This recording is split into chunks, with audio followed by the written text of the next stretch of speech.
Good morning everybody and happy weekend. So maaga akong gumising today, mga around 5 a.m. Meron kasi kaming snowstorm warning kagabi na later today meron siyang snowstorm or blizzard. So it will get worse. So kaya naisipan kong gumising. Nakaplano na talaga siya na gumising kami ng umaga, magdudu ng grocery at saka meron pa kaming ibang bibilhin para sa snowstorm. Ayan. So, pagkatapos kong asikasuhin yung mga bata, tsaka yung asawa ko, at saka bago kami umalis ng bahay, so, sarili ko naman yung inaayos ko, guys. So, kailangan naka-thermal or naka-base layer talaga yung suot. We need to keep ourselves warm all the time. Kasi, iba sa Pilipinas, pag binabagyo, okay lang naka-jacket, naka-t-shirt, or naka-sweatpants, diba? Pero dito guys, hindi pwede na hindi ka nagsusuot ng tamang attire or kundi magkakasakit ka.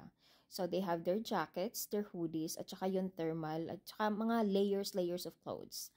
Ngayon, palabas na kami ng bahay. We need to make sure yung mga aso is hindi sila magkagulo bago kami lumabas ng bahay. Kasi yung mga aso is hindi namin nilalagay sa kanilang kennel. So, nasa living room lang sila the whole time habang wala kami. At yung suot ko nga pala guys, meron akong extra na thermal na plush blanket sa harapan. Kaya, okay lang ako kahit ganito yung attire ko. Basta nakasecure yung mga bata is they keep themselves warm. Ayan. Kasi yung lakaran sa sasakyan, madali lang naman. Pero just so you know, napakalamig talaga guys. Yung kamay ko, hindi ko masyadong ma-type ng aking phone. So, sa unang tindahan or sa unang store na pinuntahan, so hindi siya masyadong klaro, but nakita nyo naman yung parking space is punong-puno talaga siya. Kasi alam naman nila guys na kailangan talaga mag-consume ng mga grocery kasi ayun nga. So, pagkatapos doon, napaka-busy. Sa Asian store naman, yung mga ilang kakailanganin lang. At ito nga pala guys, is isang cemetery.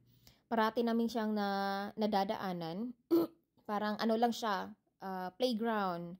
It's fascinating. So, the last area na pinuntahan namin is yung parang Home Depot. Pero ano siya, bumili lang kami ng salt para sa aming water filter, ganon, kakailanganin, at saka sa yung pavement namin para hindi siya madulas, ganon. Ginagamit kasi is salt. So, sa last store nga pala, kung saan kami namimili ng mga gulay, ganon, mga murang gulay, prutas, ito yung naabutan namin guys pagkalabas talaga namin ng store. Ayan, yung hangin, may dalang snow. So, ngayon, papauwi na po kami at thankfully naman kasi napakalamig sa labas at ang dami ko pang lilinisin pagkadating namin sa bahay. So, I'll see you next time. Bye-bye!